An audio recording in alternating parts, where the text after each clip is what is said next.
Hello guys, and welcome to... Oh, wait, I forgot something. Yes, that's better. Let's do it again. Hey guys, and welcome to this new YouTube video. My name is Dominic from the Kratos Cosplay, and today in this video, as you can, I think, see, everything is going to be around how we built the Leviathan axe from Kratos from God of War. So if you follow my content, then you know that we already made like 3 or 4, no, I think in 4. I think we made already 4 YouTube videos of Kratos. I'm actually building this costume for my partner Marvin, who is a huge God of War fan, and he already can't wait wearing the costume for the first time. Normally there should be another video coming first, but everything was a bit complicated the last time. I first made our weapon here, and I'm going to show you in the whole video how I made it. Well, I think I already talked enough, so let's go building it. This is our reference image. First, I traced the shape of the axe in Illustrator, the rough outline, to adjust the size to match Marvin's body height. I print everything out, assemble the different parts, and end up with the finished blueprint. Before start crafting, it's important to do this step to make sure the weapon size and overall scale fits correctly, avoiding proportional issues later. Next, I use a PVC pipe as a stable core for the axe. It's lightweight, great for reinforcement, and can be bent with a heat gun to achieve the slight curve. Since the axe gets wider towards the end, I create a template for the bottom section to build the shape out of foam. I form the desired shape with newspaper, wrap it in foil, and draw the template onto the duct tape. The templates are then traced onto 5mm low-density EVA foam, cut out with a cutter, and glued together using contact cement.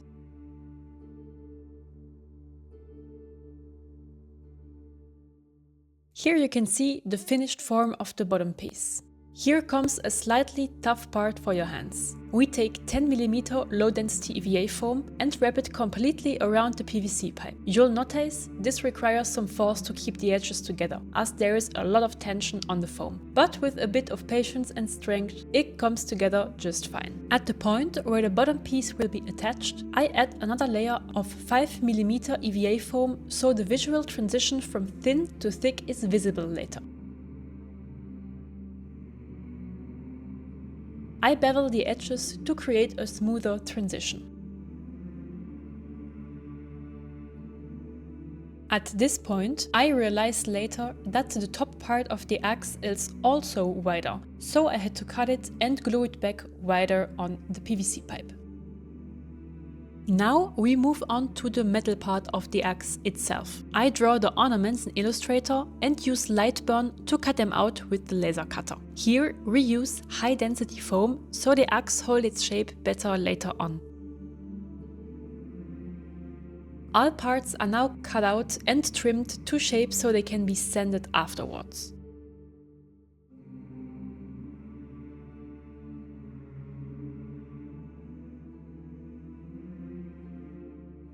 Sometimes I still have to rely on good old handcrafting. Here I use a soldering iron to burn the ornaments into the axe handle. It doesn't look as clean as with the laser cutter, but it gets the job done. Here we glue the two parts of the axe together using contact cement, which makes this section even more stable. Along the edges we cut the sides at a 45-degree angle to create that classic sharp shape.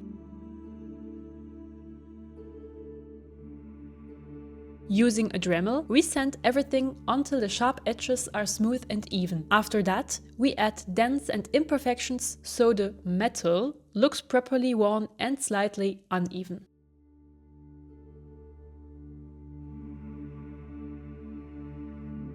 It's already looking pretty good, I think. Now we grab some super glue and attach the various metal parts to the axe handle. I noticed here that I had cut the foam pieces a bit too short, so I had to fill the gaps with foam stripes to close everything up. So always check double if you really cut something out or not. It was a bit annoying since you can see the lines, but it could also have been worse.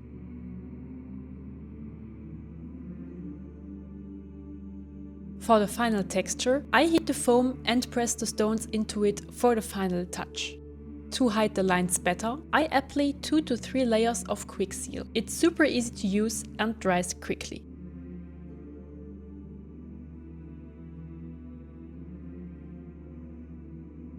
Now we get to the paint job. I use Flex Bond as a primer and apply 3 thick layers. If you have the possibility, let it dry overnight for the best result. I use first the black acrylic paint to cover the base completely. This is important for the metallic paint later, as it makes it appear darker and more realistic. To avoid making a mess, I cover the metal part with tape so I can paint around it cleanly later. I highly recommend doing it, as it will save you a lot of time later.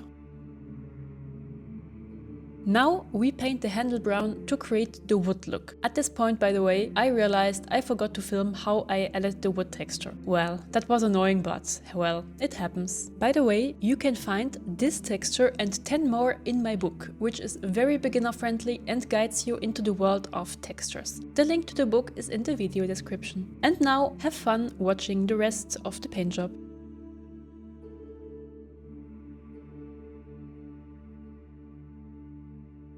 For the metal look, as always, I use Wrap and Buff. You only need a small amount to cover a large area, and that's why I absolutely love these colors, as they are highly pigmented. But always wear a protection mask, as they have very strong odor.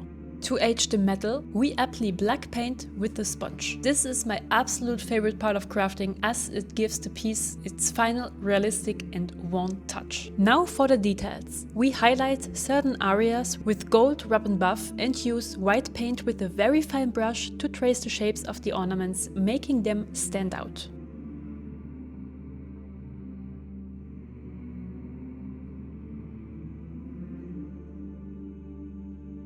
Next, we attach the bottom of the handle with super glue and wrap faux leather or another thicker fabric of your choice around the joint. This hides everything and makes it look like a single seamless handle.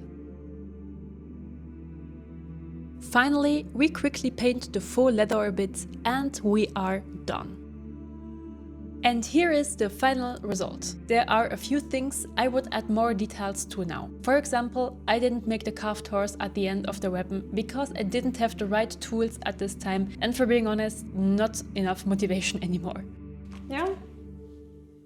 Yeah, I like it. So as always, I hope that the video was fun watching to you, that you learned something, even that you want to make Kratos by yourself. And I already got many comments that you actually use these tutorials here on YouTube for your own Kratos cosplay. And it would be very fun and as well amazing to me if you could share your process of how you make your own Kratos cosplay. And you can always tag me under the Dodo Cosplay on Instagram, Facebook and TikTok. Don't hesitate to follow us there. We have many tutorials, videos and pictures about our crafting journey. We have an own online shop where you can buy books and patterns to make your own amazing costumes, or you can get in our Patreon. By the way, here, thank you to our amazing supporters, without who this wouldn't be possible. If you want to support our work and if you want to support for free what we are doing, then don't hesitate to leave a like, a comment and a share. This helps the algorithm to show our work to other people. And with that, I wish you much fun watching our other videos. See you next time. Bye. I think I will keep the weapon for myself. Marvin won't get it. Haha.